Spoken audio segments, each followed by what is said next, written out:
Assalamualaikum warahmatullahi wabarakatuh.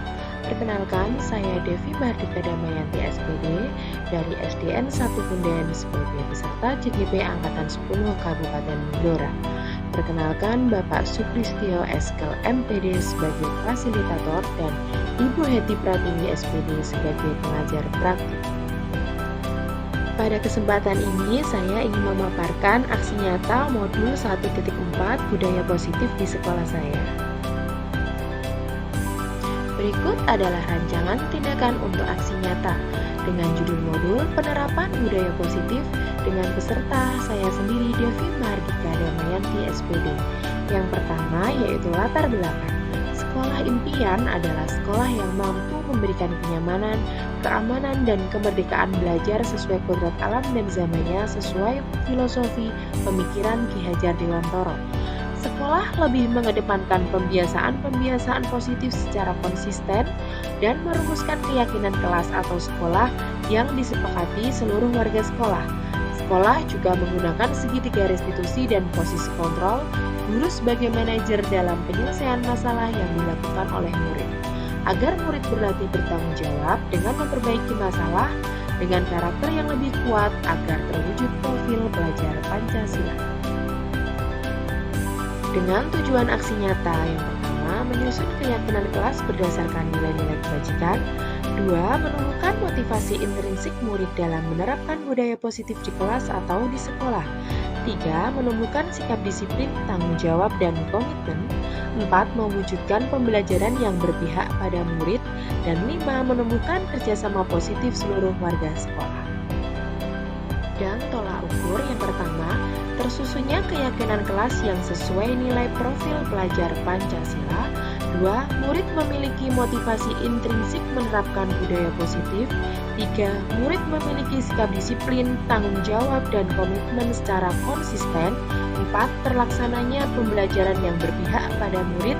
Dan yang kelima, terlaksananya kerjasama positif seluruh warga sekolah. Ikut lini masa tindakan yang akan dilakukan. A. Perencanaan. 1. Menyusun rancangan tindakan aksi nyata.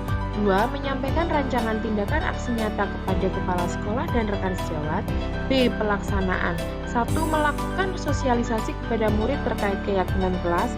2. Menyusun keyakinan kelas bersama murid. 3. Menandatangani keyakinan kelas yang telah disepakati bersama dan menempelkannya di dinding kelas.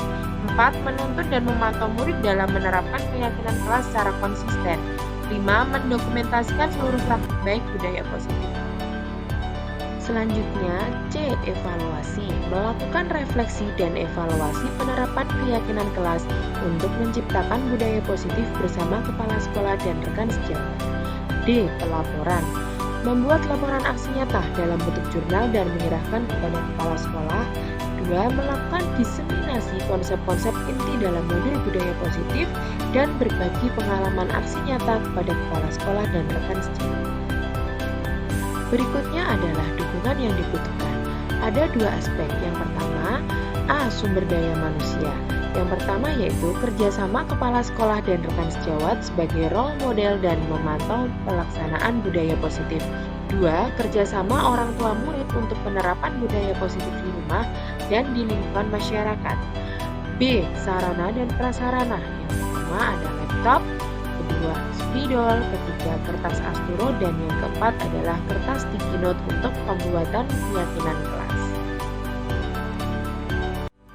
Berikut ini merupakan kegiatan diseminasi mengenai pemahaman dan pengenalan budaya positif kepada kepala sekolah dan rekan guru. Selamat menyaksikan. Assalamualaikum warahmatullahi wabarakatuh. Waalaikumsalam warahmatullahi wabarakatuh.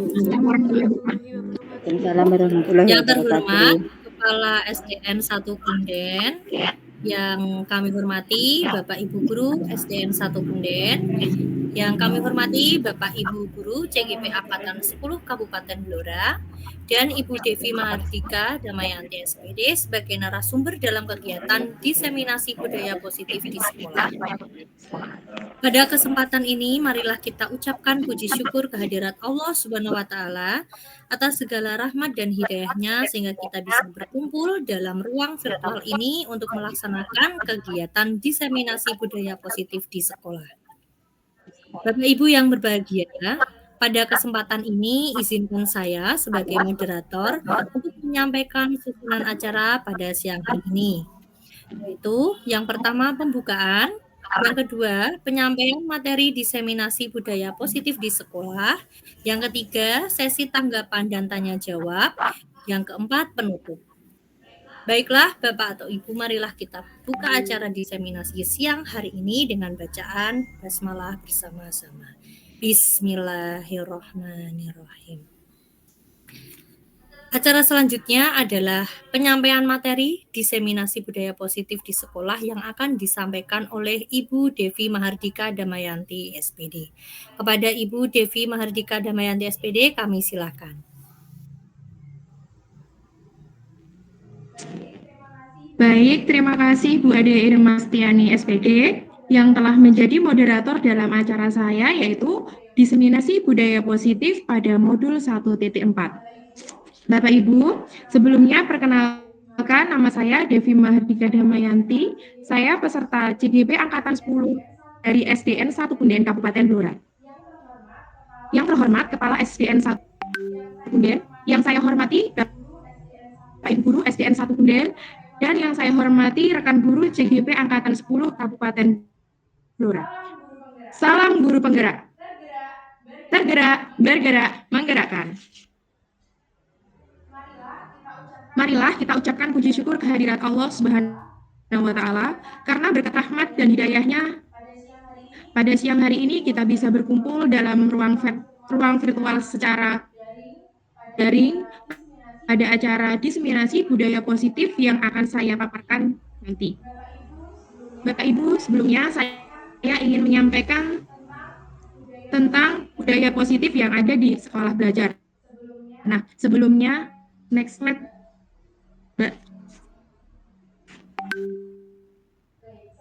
Baik, selamat datang para guru hebat.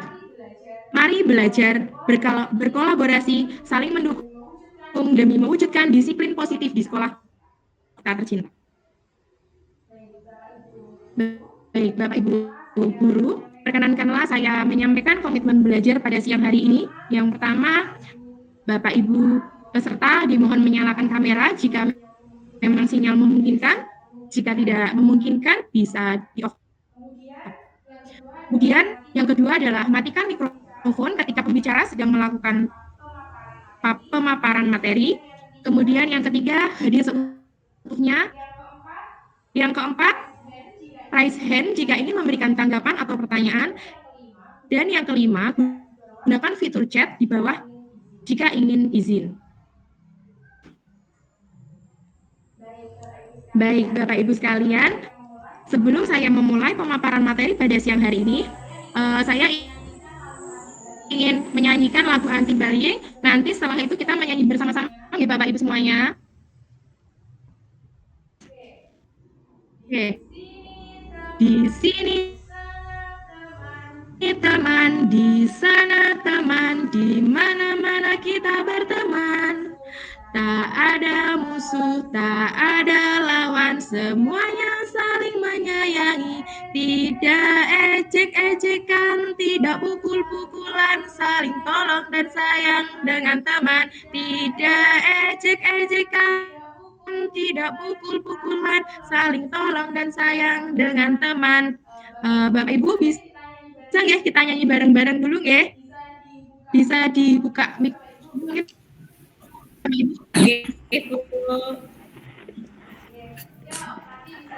Yuk, nanti bisa jawab Bapak Ibu sekalian. 1, 2, 3.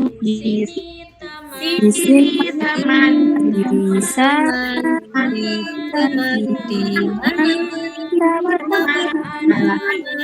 Tak ada musuh, tak ada lawan, semuanya saling menyayangi.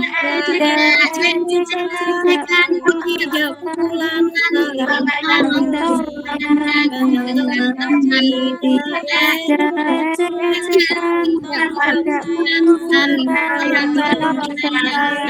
dengan teman. Fitri belum, Bu. Tadi nggak nyanyi Bu Safitri, diulangi 1 kali lagi, Bu. Pak Irsa juga belum, Bu. Harapan saya semua Pak Irsa tidak ini bernyanyi. bisa mempraktekkan di sekolah masing-masing ya. Oke.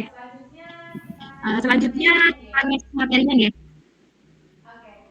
Oke.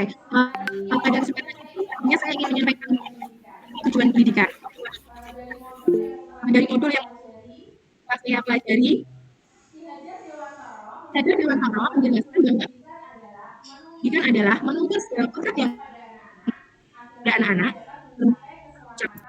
keselamatan, dan kebahagiaan intinya, baik sebagai manusia maupun sebagai anggota masyarakat.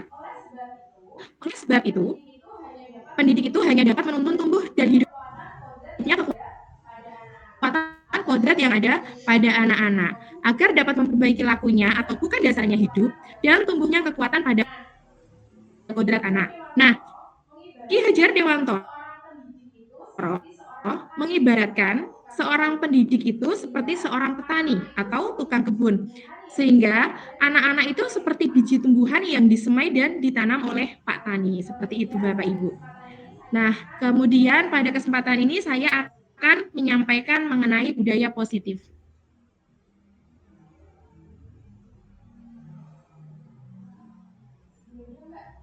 Sebelumnya Mbak,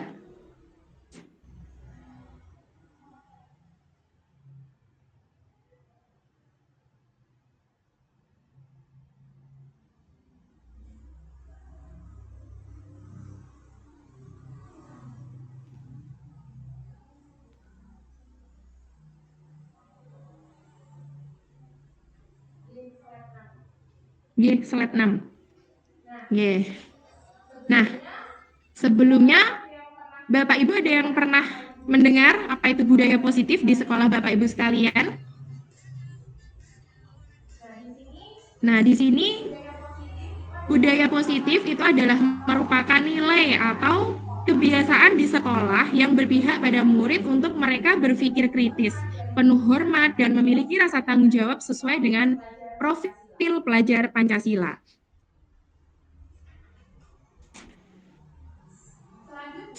Selanjutnya, konsep utama pada modul budaya positif yang pertama yaitu perubahan paradigma belajar.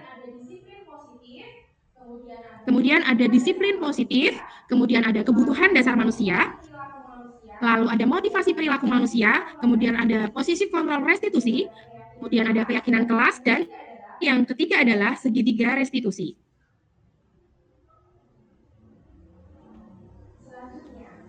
Selanjutnya, tadi yang pertama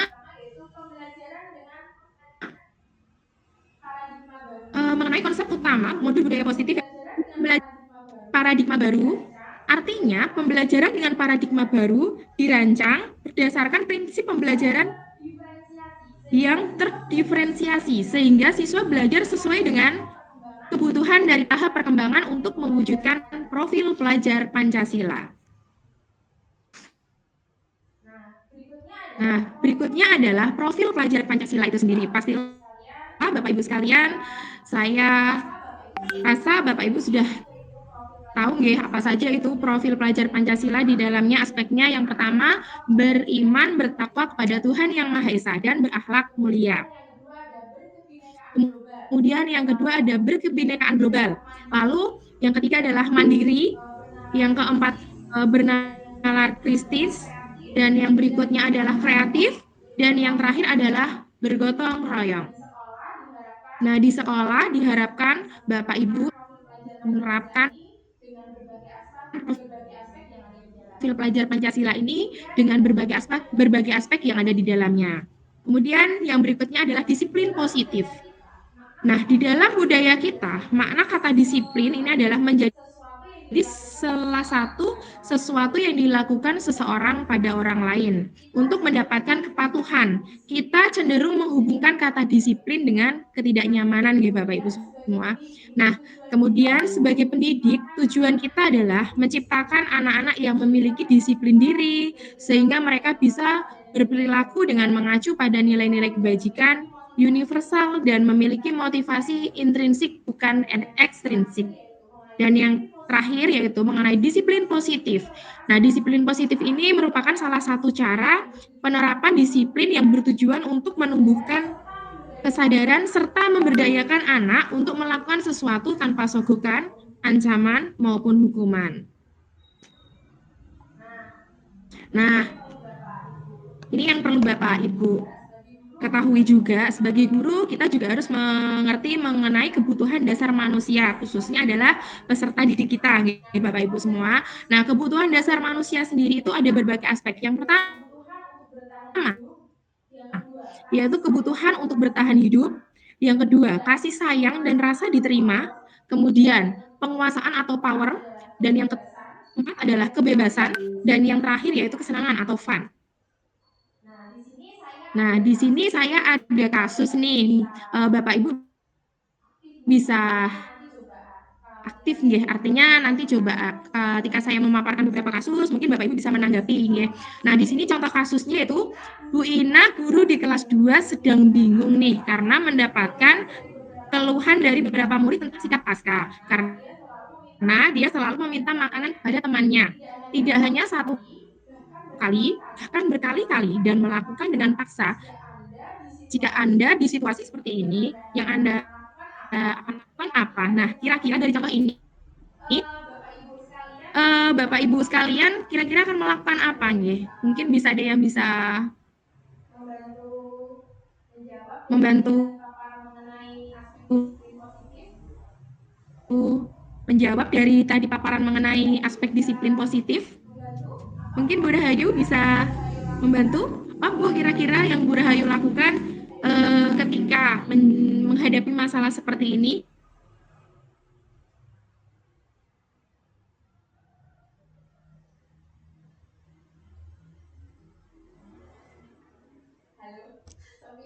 Halo, sampai ini. Ya udah, next aja, Mbak Dia moderator. Nah, di sini pada kasus yang tadi, dalam penerapan disiplin positif, tentunya Bu Ina harus tahu kebutuhan apa yang sedang dilakukan oleh SK. Nah, di sini yang pertama, tadi ada aspek bertahan hidup. Nah, pada aspek bertahan hidup ini, artinya Aska lapar dan orang tuanya tidak membawakan bekal makan siang. Kemudian yang kedua, ada kasih sayang dan rasa diterima. Artinya, Aska meminta temannya untuk menjadi perhatian, makanya dia selalu meminta makan ke teman-temannya. Dan yang berikutnya adalah kebebasan. Dia merasa bosan karena bekal yang sama yang dibawakan oleh orang tuanya. Kemudian adalah kesenangan. Nah, kesenangan di sini dia hanya iseng karena dia mungkin merasa senang lihat temannya yang digoda. Dan yang ketiga adalah yang terakhir adalah kekuasaan. Nah, dia merasa hebat karena temannya merasa takut dan selalu menurutinya karena dia selalu meminta makanan temannya dengan intensitas yang terus-menerus seperti itu, Bapak Ibu. Nah, kemudian motivasi perilaku manusia. Nah, ada motivasi perilaku manusia ini, motivasi merupakan dorongan yang timbul pada diri seseorang secara sadar atau tidak sadar untuk melakukan suatu tindakan dengan tujuan tertentu. Nah, yang pertama, ketika seseorang itu melakukan suatu kegiatan atau tindakan tertentu, yang pertama ini tentunya menghindari ketidaknyamanan dan hukuman. Nah, di situ murid melakukan disiplin diri karena ia takut dihukum. Ini merupakan motivasi yang ekstrinsik. Nah, yang kedua, mendapatkan imbalan atau penghargaan dari orang lain. Nah, murid melakukan disiplin diri karena ia ingin mendapatkan imbalan, sehingga ini merupakan motivasi ekstrinsik juga. Nah, yang terakhir adalah menghargai nilai-nilai kebajikan diri sendiri. Murid melakukan disiplin diri karena sadar nilai kebajikan dirinya. Nah, ini merupakan motivasi intrinsik atau yang bersumber di dalam diri setiap murid seperti itu. Nah, kemudian yang berikutnya yaitu konsep disiplin dengan identitas gagal. Di sini ada hukuman dan penghargaan. Nah, hukuman di sini itu sifatnya yaitu menyakitkan. Yang pertama, menyakitkan artinya mungkin sesuatu yang dilakukan oleh guru itu terkadang tidak disadari, tetapi melekat di hati serta dirinya. Nah, itu yang dinamakan menyakitkan. Mungkin dari ucapan, tindakan, itu. Kemudian yang kedua adalah tidak nyaman.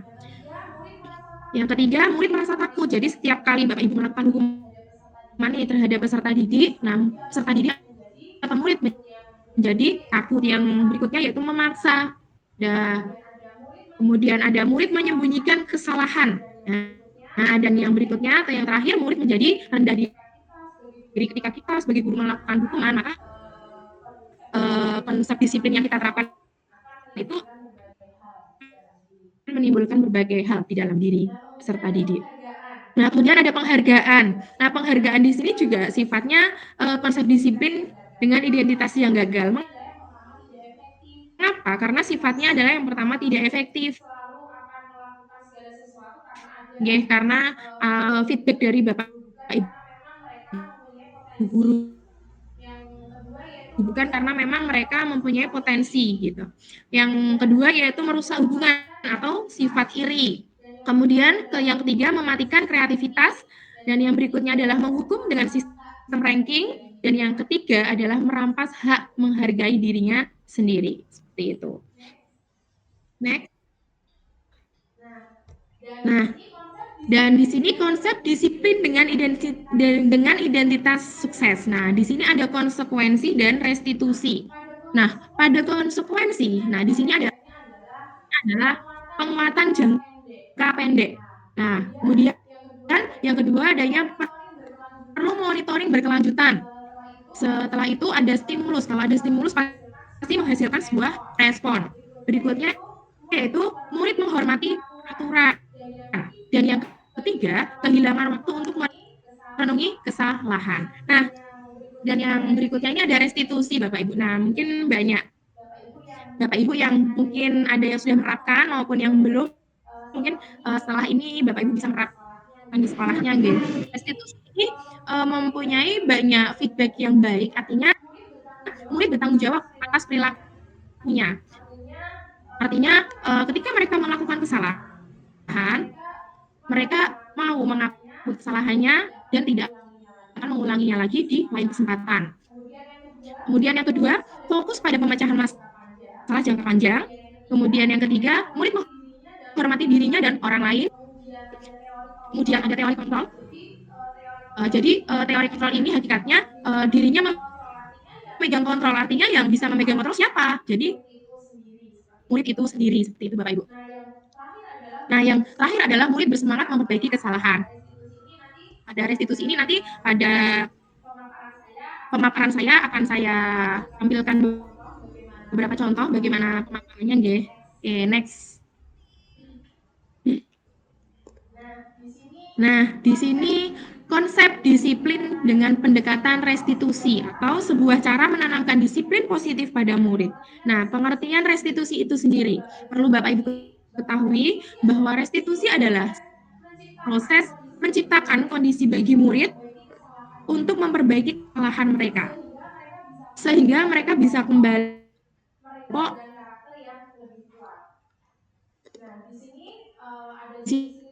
ada ciri-ciri restitusi. Yang pertama, bukan menebus kesalahan, namun belajar dari kesalahan. Seperti yang saya jelaskan tadi bahwa pada segitiga restitusi ini anak-anak akan belajar untuk menjadi anak yang lebih baik lagi. Dan yang kedua adalah memperbaiki hubungan. Kemudian tawaran bukan paksaan. Kemudian ada menuntun untuk melihat kedalaman diri. Dan yang berikutnya ada mencari kebutuhan dasar yang mendasari tindakan. Dan yang selanjutnya adalah fokus pada karakter bukan tindakan. Dan yang terakhir adalah menguatkan dan fokus pada solusi. Next. Nah, perbedaan mengenai hukuman, konsekuensi, dan restitusi. Nah, di sini saya ada kasus. Bagaimana jika siswa sering tidak mengerjakan PR, Bapak Ibu?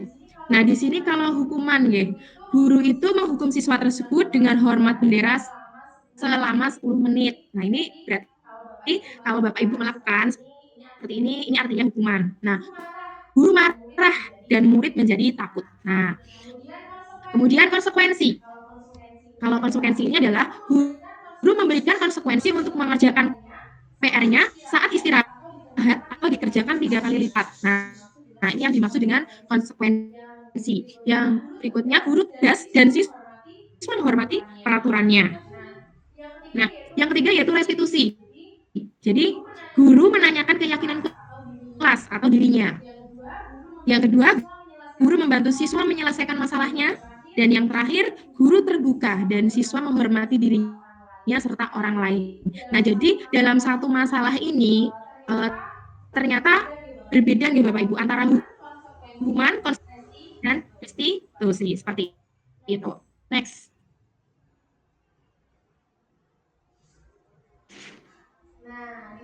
Nah, di sini ada 5 posisi kontrol pada restitusi, yaitu yang pertama, guru itu bisa menjadi seorang penghukum. Nah, yang kedua, membuat rasa bersalah.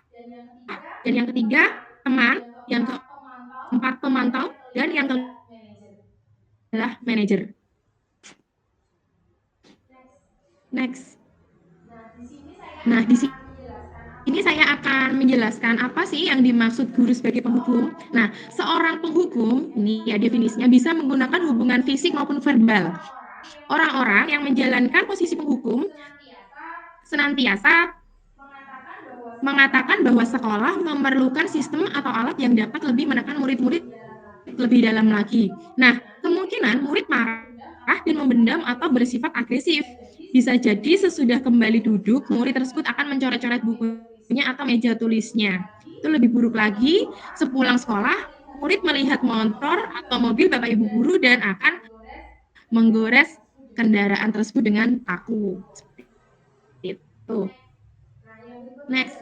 Nah, yang berikutnya adalah pembuat rasa bersalah. Nah, pada posisi ini, biasanya guru akan bersuara lebih lembut. Pembuat rasa bersalah akan menggunakan keheningan yang membuat orang lain merasa tidak nyaman, bersalah, atau rendah diri. Nah, kadangkala sikap seperti ini lebih berbahaya dari sikap penghukum tadi, Bapak Ibu. Karena emosi yang akan tertanam di dalam murid, itu mereka menahan perasaan. Nah, tidak seperti murid dalam dengan guru penghukum yang tadi, di mana murid bisa menumpahkan amarahnya walaupun dengan cara yang negatif. Ya, tadi ada yang mencoret-coret motornya Bapak Ibu guru, seperti itu tadi. Nah, murid tertekan seperti itu, yang tiba-tiba bisa meletus amarahnya dan bisa menyakiti dirinya sendiri atau orang lain. Next. Nah, yang ketiga itu sebagai teman. Nah, pada posisi ini tidak akan menyakiti murid Bapak Ibu. Namun kita sebagai guru berupaya mengontrol murid melalui persuasif. Nah, posisi teman pada guru ini bisa bersifat positif maupun negatif. Nah, kalau positif artinya hubungan baik yang terjalin antara guru dan murid. Nah, guru pada posisi teman menggunakan hubungan baik dan humor untuk mempengaruhi seseorang. Nah, dan hal negatif dari posisi teman ini adalah bila suatu saat guru tersebut tidak membantu, murid akan kecewa dan berkata, saya pikir Bapak atau Ibu teman saya. Nah, murid merasa dikecewakan dan tidak mau lagi berusaha. Nah, hal ini yang mungkin timbul adalah murid hanya akan bertindak untuk guru tertentu dan tidak untuk guru yang lainnya. Nah, sehingga pada posisi teman ini Bapak Ibu guru harus membersihkan dengan baik antara positif dan negatifnya, sehingga murid tidak akan tergantung pada Bapak Ibu guru sekalian, seperti itu. Nah, yang berikutnya yaitu sebagai pemantau. Nah, pemantau sendiri itu artinya mengawasi ya Bapak Ibu. Nah, seorang pemantau ini sangat mengandalkan perhitungan, catatan, data yang dapat digunakan sebagai bukti atas perilaku seseorang.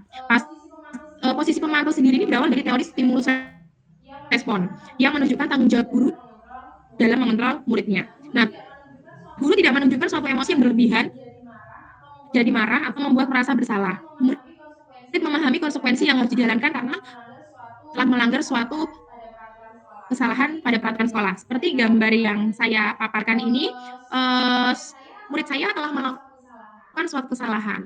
Nah, dia mencoret-coret tembok. Nah, di sini saya tidak langsung memarahi, tapi saya berusaha memanggil dan menanyakan segala hal. Nah, rasanya apa? Seperti itu. Next. Nah, dan yang terakhir adalah manajer. posisi di mana guru berbuat sesuatu bersama dengan murid, mempersilahkan murid mempertanggungjawabkan perilakunya, mendukung murid agar dapat menemukan solusi atas permasalahannya sendiri. Nah, guru sebagai seorang manajer akan berkata, apa yang kita yakini? Nah, kembali lagi ke keyakinan kelas yang telah Bapak Ibu guru berikan sebelum pembelajaran. Nah, kemudian murid sudah mengetahui adanya suatu masalah dan suatu yang telah terjadi. Bila guru mengambil posisi pemantau, guru akan melihat apa konsekuensinya dan apa peraturannya. Nah, namun pada posisi manajer ini, guru akan mengembalikan tanggung jawab pada murid untuk mencari jalan keluar permasalahannya, tentu dengan bimbingan Bapak Ibu guru juga. Next.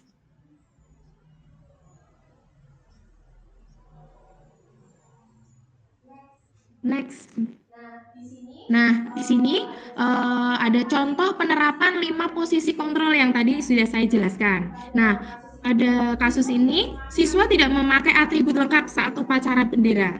Nah, di sini tadi ada 5 posisi kontrol ya Bapak Ibu. Yang pertama adalah penghukum. Nah, di sini adalah patuhi aturan sekolah, lalu berdiri di depan barisan.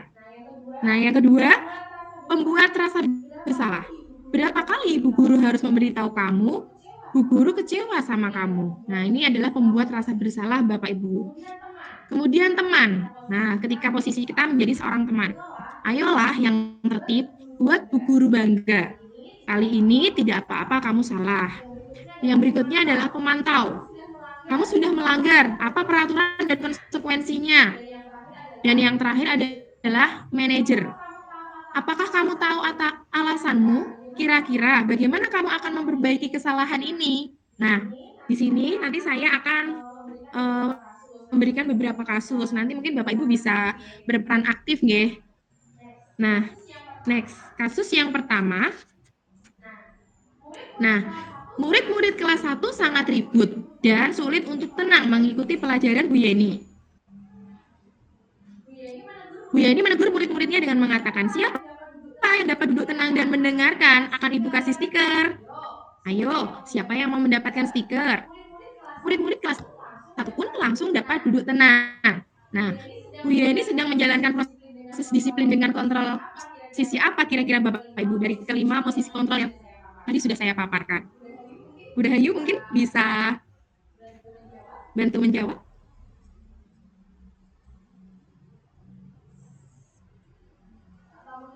Atau mungkin Pak Khalid bisa bantu jawab posisi kontrol apa yang sedang dilakukan oleh Bu Yeni?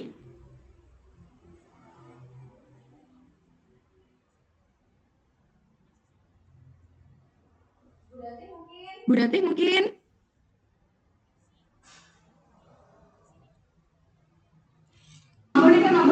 Masih di kelas, Mbak. Maaf. Ya, kira-kira posisi apa ya Bapak Ibu? Nah, di sini posisi Bu Yani sedang menjalankan proses disiplin dengan Manajer bukan, Bu. Oh, Bu? Manajer bukan. Oke, kita buka. Jawabannya apa kira-kira? Oh, Di sini ya, pemantau. sebagai pemantau. Terima kasih Bu Dahayu. Nah, kemudian ada kasus yang kedua. Nah, ini Dani sedang menjelaskan Inggris. Tidak tulis, namun beliau memperhatikan bahwa Fajar malah tidak tiduran dan nampak acuh tak acuh pada pelajarannya. Fajar coba jawab pertanyaan nomor 3. Maju ke depan dan berkira di papan tulis. Fajar pun tampak malasan maju ke depan. Tapi di papan tulis, Fajar hanya diam terpaku sambil memegang buku bahasa Inggrisnya dan memainkan spidol di tangannya. Ayo Fajar, makanya jangan tidur-tiduran. Lain kali perhatikan. Sudah sana, duduk kembali. Kira-kira siapa yang bisa? Fajar pun kembali duduk di bangkunya. Hal seperti ini sudah seringkali terjadi pada Fajar. Seperti tidak memperhatikan, acuh tak acuh. Dan nilai-nilainya pun tidak terlalu baik untuk pelajaran bahasa Inggris. Nah, pada saat ditegur oleh Bu Dani, Fajar hanya menjawab, tidak tahu Bu. Ibu Dani pun menjawab lirik. Gimana kamu Fajar? kamu tidak kasihan sama ibu ya? Ibu sudah capek-capek mengajarkan kamu, tidak kasihan sama ibu. Dan Fajar pun dia membisu. Ibu Dani sedang menjalankan proses disiplin dengan kontrol apa? Kira-kira yang menjawab? Kayaknya teman nggak, Bu? Teman. Nah, bisa jadi ya, kita lihat ya. Karena tadi ada apa namanya? Oh, rasa bersalah. Terima kasih Bu Rubia sudah berbagi. Oke. Nah, kenapa rasa bersalah? Karena di situ ada kamu nggak kasihan Fajar dengan ibu. Ibu sudah mengajar capek-capek. Nah, itu berarti artinya membuat rasa bersalah. Oke, next ada kasus berikutnya, Ge. Oh, sudah. Nah, sekarang di sini saya akan membahas tentang keyakinan kelas. Nah, mengapa keyakinan kelas? Mengapa tidak peraturan kelas? Nah, di sini ada perbedaannya, gitu Bapak Ibu. Nah, seseorang akan lebih tergerak dan bersemangat untuk menjalankan keyakinannya daripada hanya sekedar mengikuti serangkaian peraturan tertulis tanpa makna. Nah, murid-murid pun demikian, mereka perlu mendengarkan dan memahami arti sesungguhnya tentang peraturan-peraturan yang diberikan. Apa nilai-nilai kebajikan di balik peraturan tersebut? Apa tujuannya? Dan menjadi tidak tertarik atau takut sehingga hanya sekedar mengikuti serangkaian peraturan-peraturan yang mengatur mereka tanpa memahami tujuan mulianya. Nah, di sini ini adalah beberapa dokumentasi ketika saya mengimplementasikan konsep-konsep inti dalam modul budaya positif di lingkungan kelas dan khususnya di SDN 1 Punden. Nah, di sini pertama saya melakukan komunikasi dengan murid mereka pertama menyepakati ya. Nah, menyepakati apa yang kita yakini nantinya bisa menjadi sebuah kesepakatan kelas. Nah, kemudian anak-anak membuat kalimat yang mana nantinya akan mereka sepakati bersama menjadi sebuah keyakinan kelas untuk satu semester. Nah, di sini Bapak Ibu ketahui ya, ada pembuatan keyakinan kelas atau menuliskan ketika keyakinan kelas itu Bapak Ibu harus menghindari penggunaan kalimat tidak dan jangan. Nah, mungkin bisa lebih diperhalus lagi, mari menjaga kebersihan kelas. Saling menghargai antar teman, saling menghargai namanya pendapat teman seperti itu. Jadi tidak membuang sampah di kelas. Nah, itu Bapak Ibu. Jadi pada keyakinan kelas ini kita meyakini artinya apa? Jika kita mempunyai kelas yang bersih, kelas yang nyaman, itu akan menjadikan ketentraman untuk semua murid di kelas. Seperti itu Bapak Ibu. Jadi ini adalah langkah-langkah saya ketika saya membuat keyakinan kelas. Saya awalnya membuat kesepakatan bersama dan menjadi kesepakatan itu yang kita yakini untuk menjadi keyakinan kelas saya.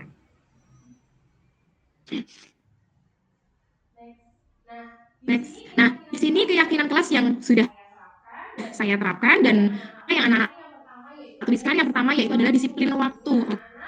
Artinya anak-anak mendisiplinkan diri sendiri, mereka harus datang ke sekolah sebelum pukul 7. Nah, kemudian yang kedua adalah saling menjaga kebersihan dan keindahan. Di sini mereka meyakini bahwa saling menjaga kebersihan dan keindahan itu akan membuat kelas menjadi lebih nyaman, lebih indah.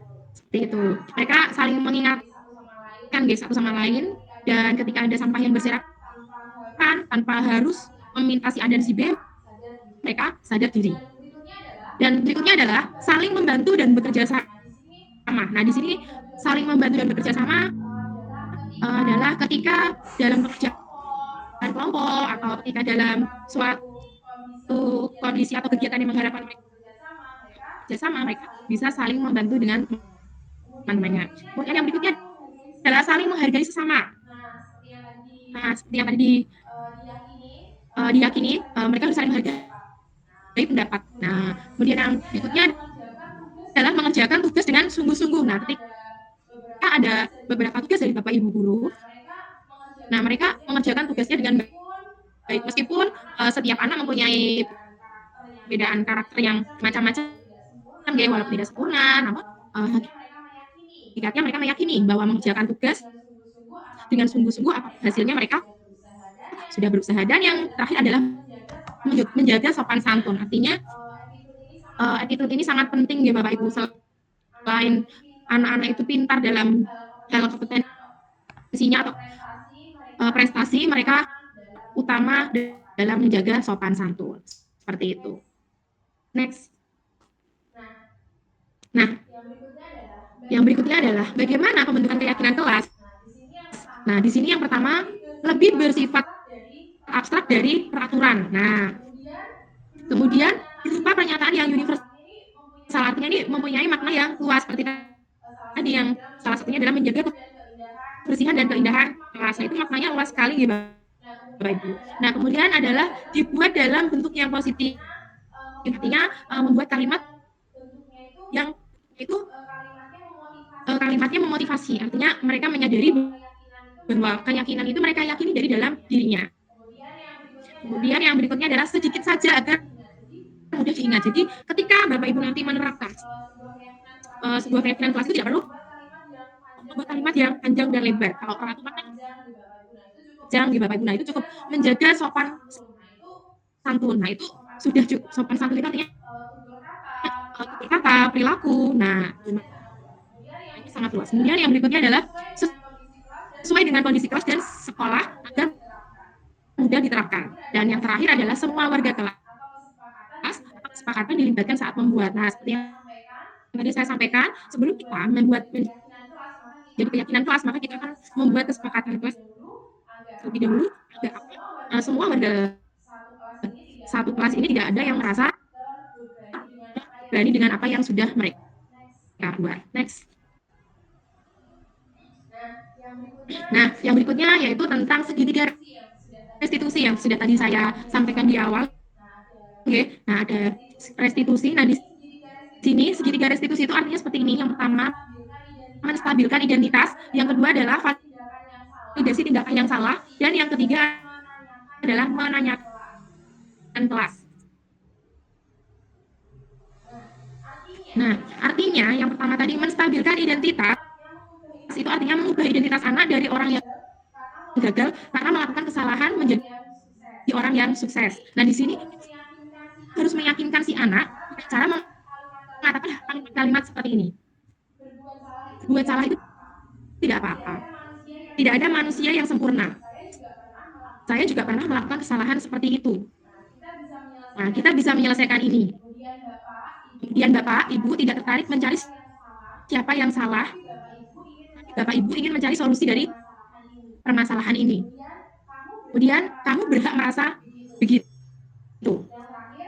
Yang terakhir, apakah kamu sedang menjadi teman yang baik untuk dirimu sendiri?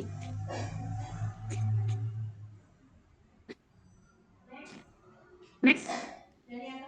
Dan yang kedua adalah validasi tindakan yang salah. Nah, validasi tindakan yang salah ini, semua perilaku memiliki alasan. Artinya, kita mungkin tidak suka sikap seorang anak yang terus merengek, ya. Tapi bila sikap itu mendapat perhatian kita, maka itu telah memenuhi kebutuhan anak tersebut. Kalimat-kalimat di bawah ini mungkin terdengar asing buat Bapak Ibu guru. Namun bila dikatakan dengan nada tanpa menghakimi dan memvalidasi kebutuhan mereka.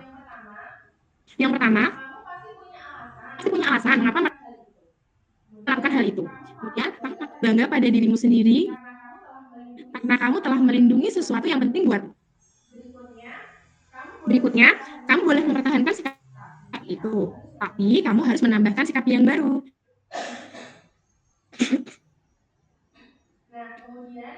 Nah, kemudian yang terakhir yaitu menanyakan keyakinan. Nah, kita semua memiliki motivasi internal. Nah, pertanyaan-pertanyaan di bawah ini menghubungkan keyakinan anak dengan keyakinan kelas atau keyakinan keluarga.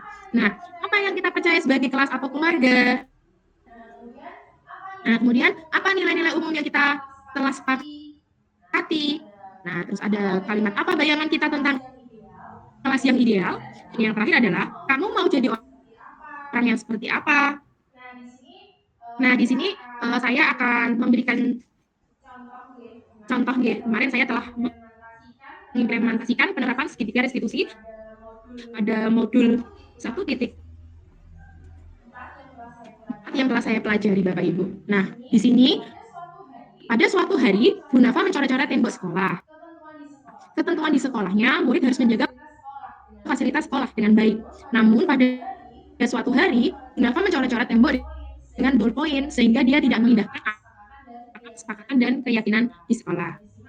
Bisa disimak ya Bapak Ibu video singkat.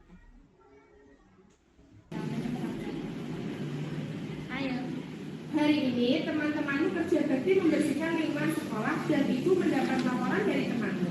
Kegiatan apa yang kamu lakukan hari ini, Bu Nafa? Saya sudah mencoret-coret tembok belakang dengan pulpen, Bu. Kamu tentu punya alasan mengapa kamu melakukan itu. Saya ingin menggambar saja, Bu. Apakah kamu senang menggambar? Iya, Bu, saya suka menggambar. Apakah kamu tahu akibatnya jika kesenangan itu yang kamu lakukan di tembok? Iya, temboknya akan menjadi kotor. Sekarang mari kita bicarakan tentang keyakinan kelas dan keyakinan sekolah kita. Apa yang kita percaya, yang mana yang belum kamu tunjukkan? Sikap menghargai dan tanggung jawab, Bu. Bu Nafa, ingat dengan baik keyakinan kelas kita. Kita kembali pada ketika kamu mencoret-coret tembok. Apakah ketika kamu mencoret-coret tembok itu sudah menghargai sekolah kita? Tidak, Bu. Tapi kamu merasa senang. Menurut Bu Devi, ada cara untuk mendapatkan rasa senang tanpa merugikan orang lain maupun lingkungan sekolah. Bagaimana pendapat Bu Nafa? Baiklah Bu Nafa, menjaga kebersihan lingkungan sekolah adalah tanggung jawab seluruh warga sekolah yang dilakukan secara gotong royong agar lebih meringankan dan menyelesaikan pekerjaan. Jika kita menghargai orang lain, maka kita juga akan dihargai. Nah, untuk kesenanganmu mencoret-coret tembok dapat kamu tuangkan di dalam buku gambar. Kamu dapat berlatih dan menggambarkan apa saja yang kamu sukai tanpa harus membuat kotor tembok sekolah. Apakah ketika kamu melakukan coret-coret di tembok kamu menghargai orang lain, apakah kamu bisa mengubah perilaku kamu itu menjadi perilaku yang lebih baik lagi, Nafa? Iya, Bu. Sekarang, mari kita selalu meyakinkan keyakinan kelas kita. Ayo, sekarang kamu bersihkan tembok yang kamu coret-coret tadi dan jadi berikan gambar untuk kreativitas kamu dalam hal menggambar. Terima kasih. Nah, di sini tadi saya memaparkan implementasi saya pada segitiga restitusi Bapak Ibu. Tadi Bu Nafa melakukan suatu kegiatan. Nah, kemudian saya tidak langsung marah terhadap Bu Nafa, tapi saya validasi dulu kesalahan yang dia lakukan itu alasannya apa. Ya, ternyata apa Bapak Ibu tadi? Ada yang bisa mungkin mau menjawab?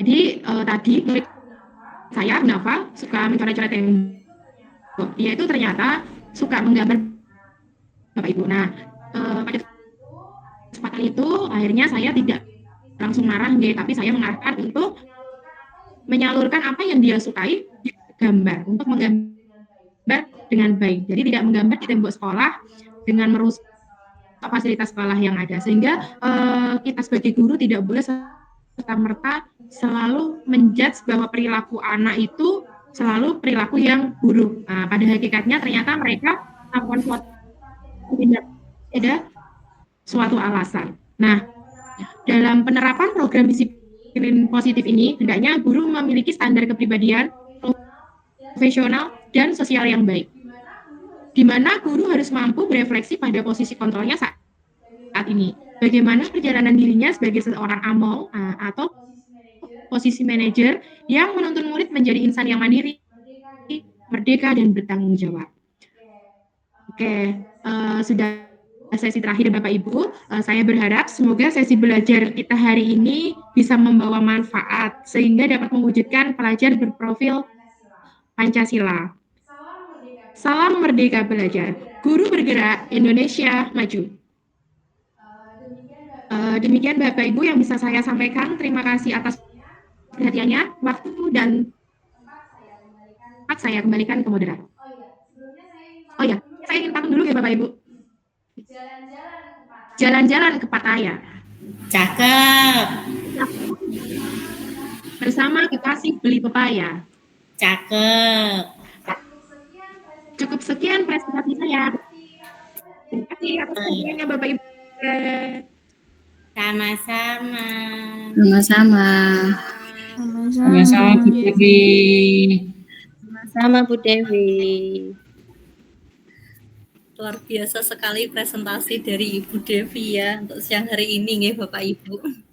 Terima kasih kepada Bu Devi Mahardika sebagai narasumber pada kegiatan diseminasi pada siang hari ini. Bapak Ibu, demikian tadi diseminasi budaya positif yang sudah disampaikan oleh Ibu Devi. Untuk sesi selanjutnya yaitu sesi tanya jawab. Monggo kepada Bapak Ibu dari pemaparan hari ini mungkin ada yang ingin ditanyakan. Jika memang ingin bertanya, silahkan Bapak Ibu bisa raise hand dan juga memperkenalkan diri. Untuk sesi tanya jawab, saya buka untuk 2 penanya terlebih dahulu nggih. Monggo Bapak Ibu. Ya ini sudah ada yang raise hand nggih. Monggo Bu Eva nggih.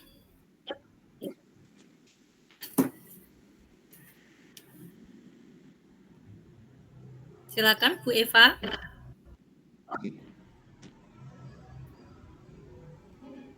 Ada Bu Rahayu juga ini, Bu Rahayu. Atau mungkin Bu Rahayu terlebih dahulu. Oh, Bu Eva dulu. Silakan Bu Eva. Mohon maaf suaranya ini ya Bu, kurang begitu jelas nggih. Mungkin agak keras lagi. Jadi suaranya. Nggih.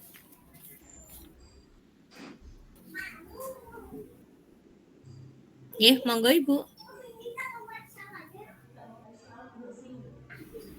Nggih, Bu Eva. Boleh Ibu, silakan.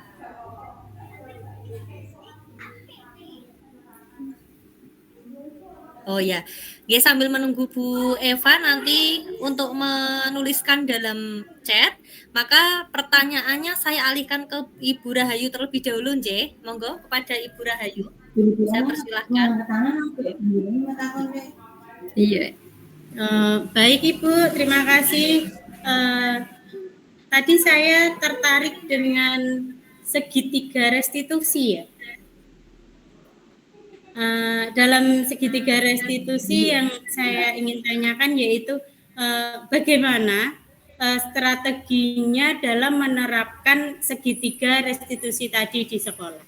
Seperti di kelas, seperti itu Bu pertanyaan dari saya. Terima kasih. Ya, terima kasih Bu Rahayu atas pertanyaannya. Saya ulangi sekali lagi, Nje. Tadi yang ditanyakan oleh Ibu Rahayu terkait bagaimana strategi dalam menerapkan segitiga restitusi ketika di kelas. Ngoten nggih, Bu? Ya. Monggo untuk pertanyaan kedua langsung saja. Jadi nanti jawabannya sekalian, gitu nggih. Pertanyaan kedua, monggo Ibu Eva sudah selesai untuk mengetikkan di kolom chat tadi.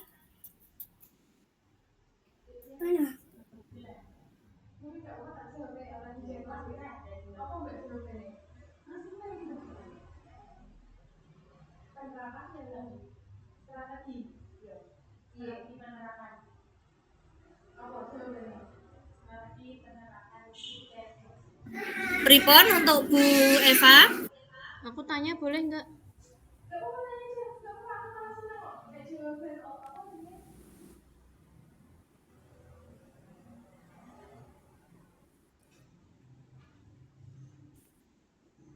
Nggih, monggo Bu Eva.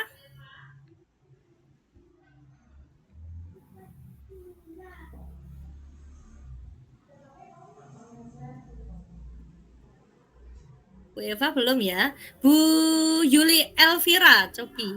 Nggih. Monggo. Bu Yuli Elvira, kami persilakan. Oke, baik. Atas waktu yang diberikan, di sini saya akan bertanya kepada Bu Devi.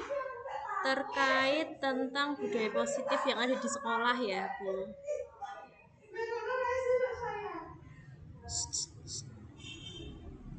Untuk pertanyaannya, bagaimana tantangan yang mungkin dihadapi dalam menciptakan budaya positif di sekolah?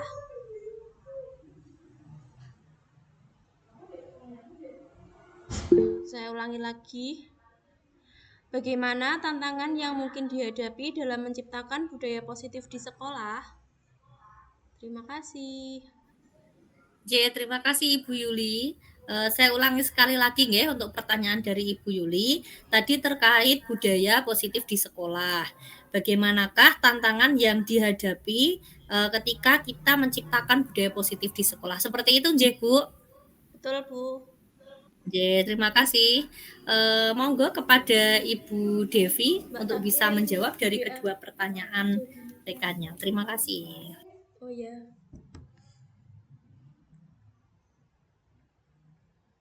Baik, terima kasih Bu Ade atas waktunya. Di sini saya ingin menjawab dari Bu Rahayu dulu ya. Terima kasih Bu Rahayu atas pertanyaan yang sangat luar biasa. Nah, strategi penerapan restitusi yang saya akan lakukan yaitu yang pertama, seperti tadi di slide ada ya Bu Ade. Yang pertama yaitu menstabilkan identitas atau pada coba Bu Ade bisa dipaparkan di slide yang segitiga restitusi. Iya, Bu. Nah, di sini adalah menstabilkan identitas. Nah, yang perlu dilakukan kemudian adalah validasi tindakan yang salah. Nah, validasi tindakan yang salah ini ada di contoh yang saya berikan di video, itu artinya kita menanyakan apa yang Nova lakukan ketika dia mencoret-coret tembok itu. Nah, terus menanyakan sebabnya itu seperti apa. Nah, kemudian yang berikutnya adalah menanyakan keyakinan kelas. Nah, menanyakan keyakinan kelas apa kesepakatan yang kita yakini di sekolah seperti tadi. Maka kalau kesepakatan atau keyakinan sekolah itu sendiri peserta didik diharapkan tidak mencoret-coret tembok. Nah, artinya kita kembali lagi yang sudah kita sepakati kesepakatan sekolah agar anak-anak tidak mencoret-coret tembok ataupun segala fasilitas yang ada karena itu tadi kebetulan tembok yang dicoret-coret, maka saya mengarahkannya untuk menggambarnya di buku gambar seperti itu. Itu Bu Rahayu, atau mungkin Bu Rahayu bisa memberikan tambahan? Berarti melalui segitiga restitusi tadi ya Bu Devi ditanyakan lalu dialihkan ke hal yang positif lainnya seperti itu Bu Devi. Apakah itu berarti sudah dilakukan di sekolah ya Bu Devi? Ya, insya Allah sudah Ibu, karena apa? Supaya anak bisa lebih memahami konsep restitusi dan kita sebagai guru juga menerapkan supaya tidak hukum dengan melakukan kesalahan dia itu. Ya, terima kasih Bu Devi penjelasannya. Sama Bu Rahayu. Nah, kemudian untuk pertanyaan yang berikutnya,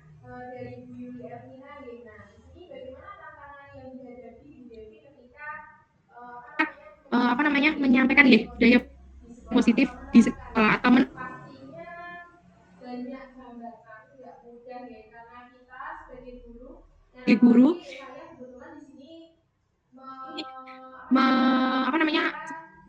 saya dulu dari SMP dan kebetulan saya sekarang mengambil SD. Nah, itu adalah tantangan yang baru untuk saya Bapak Ibu, tapi tidak mengurungkan niat saya terus ngokro gitu ya bahasa Jawa. Nah, di sini saya bersama teman-teman khususnya jadi saya sebagai guru itu tidak serta bisa melaksanakan segala hal itu dengan sendiri, dan saya akan melakukan ini kolaborasi dengan Bapak Ibu yang ada di SDS 1 Kundan. Nah, budaya positif yang kita terapkan di sekolah ini saya terinspirasi sekali sebelum saya mengikuti pendidikan guru penggerak 10 ini. Saya terinspirasi dari teman saya yang sudah melaksanakan pendidikan guru penggerak 9 dan menerapkan keyakinan kelas. Nah, di sini saya sangat senang karena banyak ilmu yang saya dapat dari beliau. Sebenarnya beliau juga ada di virtual room ini. Saya banyak belajar dari beliau, walaupun tantangannya nggak mudah ya, walaupun kita sudah membuat kesepakatan kelas, keyakinan kelas, itu artinya kadang kita harus selalu mengingatkan Bu Vira seperti itu. Karena yang saya ambil adalah anak-anak yang masih membutuhkan bimbingan, sehingga kita sebagai guru itu pekerjaan yang tadi saya sampaikan, menuntun ya. Jadi kita tidak boleh lelah mengingatkan peserta didik untuk selalu meyakini apa yang telah mereka tuliskan, sehingga mereka bisa menerapkan dengan baik. Nah, dari contoh-contoh yang positif, mungkin setiap pagi mereka piket kelas, menjaga kebersihan kelas, kemudian yang kedua menyiram bunga paling tidak di depan kelasnya masing-masing. Itu adalah budaya yang kita terapkan secara perlahan, dan itu nggak bisa instan dan butuh waktu, nggak cukup 1-2 hari, namun bisa butuh berbulan-bulan untuk selalu menerapkan seperti itu, Bu Vira. Itu jawaban dari saya. Mungkin ada tambahan dari Bapak Ibu guru lain yang mungkin mau menambahkan, boleh ya? Mungkin bagi Bapak Ibu guru yang lainnya ada yang mau menanggapi dari presentasi yang telah dilaksanakan oleh Ibu Devi, monggo. Masih kami berikan satu kesempatan untuk memberikan tanggapan. Tadi sepertinya dijelasin Bu Adi. Tidak ada nggih? Sudah cukup nggih? Nggih, insyaallah sudah cukup. Sip. Oh, iya.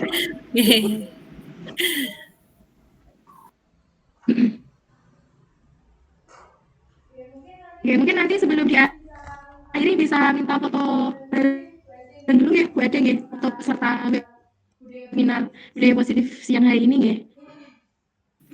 Mohon maaf Bu Devi, bisa diulangi sekali lagi? Kurang begitu jelas. Sebelum mengakhiri sesi webinar siang pada hari ini, nanti kita minta foto bareng ya Bu Ade. Oh ya, siap. Nggih, Bapak Ibu. Pak Alex mungkin sebelum ditutup mau memberikan tanggapan tambahan untuk webinar saya siang hari ini. Saya itu Bu, untuk webinar yang telah Ibu Devi laksanakan pada siang hari ini, sangatlah bagus sekali pemaparannya. Terus juga tiap acaranya udah berjalan dengan menarik. Semoga bisa berlanjut lagi supaya lebih semangat lagi dalam mengembangkan potensinya sebagai seorang guru penggerak maupun mengajak guru-guru lain untuk bergerak juga. Terima kasih Bu, itu aja yang bisa saya sampaikan. Salut, terima kasih, tetap semangat. Ya, terima kasih Bapak Ahmad atas tanggapannya yang luar biasa. Bapak Ibu, nyuwun sewu, sebelum kita tutup nggih untuk kegiatan diseminasi pada siang hari ini, saya minta untuk semuanya nanti bergaya, diserempakkan saja. Mungkin Bu Devi akan mengompakkan gerakannya ya untuk foto bersama.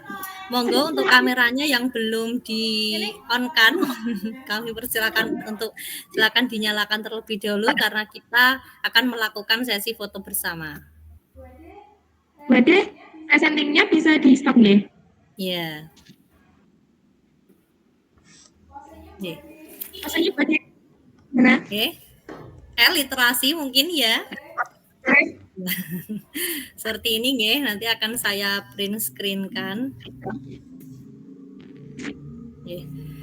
Dari salah satu rekan Bu Devi mungkin juga ada yang membantu untuk print screen ya Bu Devi. Ya, bantu saya print screen ya Bu.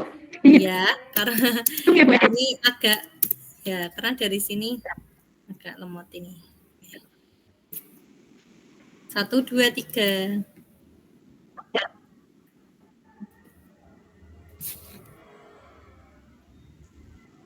Sampun Bu Devi. Sampun Bu Devi. Nggih, terima kasih banyak Bapak Ibu. Demikian diseminasi budaya positif yang telah dilaksanakan pada siang hari ini. kesimpulannya dalam penyampaian diseminasi budaya positif hari ini antara lain tadi sudah dijelaskan oleh Ibu Devi terkait konsep utama dalam penerapan budaya positif terdiri dari perubahan paradigma belajar, kemudian adanya disiplin positif yang perlu diterapkan di sekolah, kebutuhan dasar manusia, kemudian motivasi perilaku manusia, posisi kontrol guru, keyakinan kelas, dan juga segitiga restitusi. Nah, terima kasih banyak atas partisipasi yang telah diberikan oleh Bapak Ibu semuanya, dan saya selaku moderator juga mohon maaf jika ada tutur kata yang salah selama pelaksanaan presentasi. Terima kasih. Wabillahi taufiq wal hidayah. Wassalamualaikum warahmatullahi wabarakatuh. Waalaikumsalam warahmatullahi wabarakatuh. Terima kasih ilmunya Bu Devi. Terima kasih sudah menyaksikan video diseminasi budaya positif modul 1.4. Semoga video ini bermanfaat dan menginspirasi Bapak Ibu guru semua ya. Salam guru penggerak, tergerak, bergerak, menggerakkan. Sampai jumpa. Wassalamualaikum warahmatullahi wabarakatuh. Jangan lupa like, subscribe, and comment ya. Bye-bye.